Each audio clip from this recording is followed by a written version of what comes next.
Welcome to Tamil informer. History of Google உருவான கதை மற்றும் வரலாறு. நம்முடைய அன்றாட வாழ்வில் இன்டர்நெட் இல்லாமல் இருக்க முடியாது. அதுவும் கூகுள் இல்லாமல் இருக்கவே முடியாது. ஏனென்றால் நாம் எந்த தகவலை தேடினாலும் கூகுள் மூலமாகவே தகவல் நமக்கு கிடைக்கும். அந்த கூகுளை பற்றி இந்த வீடியோவில் பார்க்க போகிறோம். கூகுள் 1996 வருடம் ஜனவரி மாதம் லாரி பேஜ் மற்றும் அவரது சக மாணவரான சர்ஜி பிரின் என்பவரும் தங்கள் PhD பட்ட படிப்பிற்காக கலிபோர்னியாவில் உள்ள ஸ்டான்ஃபோர்ட் பல்கலைக்கழகத்தினால் வழங்கப்பட்ட ஆராய்ச்சிக்கான தலைப்பின் இணையங்கள் இடையிலான கணித தொடர்பு முடிவில் தோன்றியதாகும். ஆரம்பத்தில் லாரி பேஜின் மட்டுமே இதில் இருந்த போதிலும் வெகு விரைவிலேயே சக மாணவரும் நெருங்கிய நண்பருமான சர்ஜி பிரின் இணைந்து கொண்டார். இவர்கள் இருவரும் தமது ஆய்வை இணைய சர்ச் இன்ஜினுக்கான ஒரு ஆய்வாக முன்னெடுத்தனர். இவர்கள் தாம் சேகரித்த தகவல்களின்படி சர்ச் இன்ஜினில் தேடப்படும் இன்ஃபர்மேஷன் எந்த இணைய பக்கங்களில் உள்ளது என்பதையும் அதன் தொடர்புகளையும் அலசி ஆராய்ந்து சர்ச் ரிசல்ட்ஸ் பட்டியலிடுவதே சிறந்த முறை எனவும் முடிவு செய்தனர்.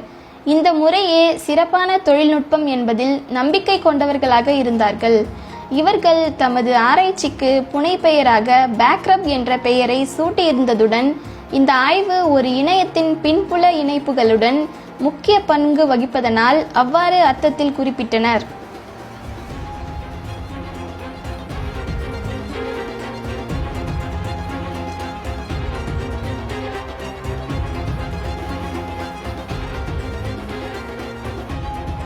இவர்கள் ஆய்வை மிகவும் ஒத்த விதத்தில் தேடு பதிலை கொடுப்பதற்கு அந்த காலகட்டத்தில் சிறிய சர்ச் இன்ஜின் ரேங்க்டெக்ஸ் வேலை திட்டத்தில் இறங்கியும் இருந்தது குறிப்பிடத்தக்கதாகும்.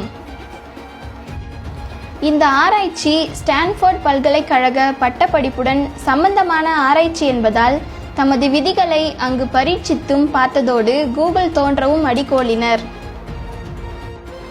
ஆரம்பத்தில் ஸ்டான்ஃபோர்ட் பல்கலைக்கழகத்தின் இணைய பக்கங்களை தேடுவதற்காக google.stanford.edu என்ற பெயர் பாவிக்கப்பட்ட போதிலும் பின்னர் google.com என 1997 ஆண்டு செப்டம்பர் மாதம் 15ஆம் நாள் பதிவு செய்யப்பட்டதுடன் 1998 ஆண்டு செப்டம்பர் மாதம் 15ஆம் நாள் கூகுள் தனியார் நிறுவனமாகவும் பதியப்பட்டது.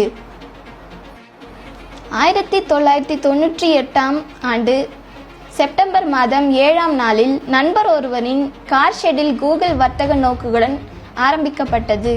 புதிய நிறுவனத்திற்கு முதலிடுவதில் பலரையும் அணுகி ஒரு வழியாக இறுதியில் $1.1 மில்லியன் சேர்த்து கொண்டனர். கூகுள் என்பதன் அர்த்தம் ஒன்றை தொடர்ந்து வரும் 100 பூஜ்ஜியங்கள் கொண்ட எண்ணை குறிக்கும் பெயராகும். ஆனால் அது சிலிகான் வேலி பொறியியலாளர் ஒருவரால் ஏற்கனவே பதிவு செய்யப்பட்டிருந்ததுடன் அந்த பெயரை அவர் அப்போது விட்டு கொடுக்கவும் சம்மதிக்கவில்லை. எனவே இவர்கள் தமது நிறுவனத்திற்கு தீவிரமாக பெயர் தேடும்போது தவறுதலாக தட்டச்சு செய்தபோது பிறந்ததே கூகுள் என்ற புதிய சொல்.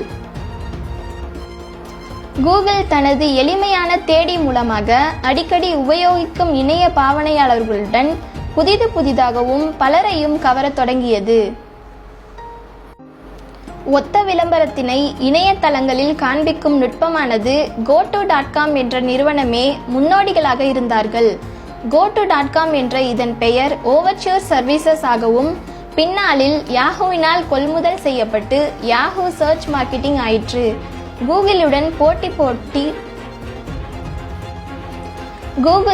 போட்டி ஆகி இருந்த பல நிறுவனங்களும் தோற்றுவிட கூகுள் லாபம் ஈட்டுவதுடன் உறுதியாக வெற்றி ஈட்டியிருந்தது. ஆரம்பத்தில் கூகுள் என்பது அதன் அர்த்தம் கண்டு விரும்பப்பட்ட போதிலும் எழுத்து பிழைகளுடனான கூகுள் என்பது மிக பிரபலமாயிற்று. Thank you friends. உங்களுக்கு இந்த வீடியோ பிடிச்சிருந்தா லைக் பண்ணுங்க, ஷேர் பண்ணுங்க, கமெண்ட் பண்ணுங்க, சப்ஸ்கிரைப் பண்ணுங்க.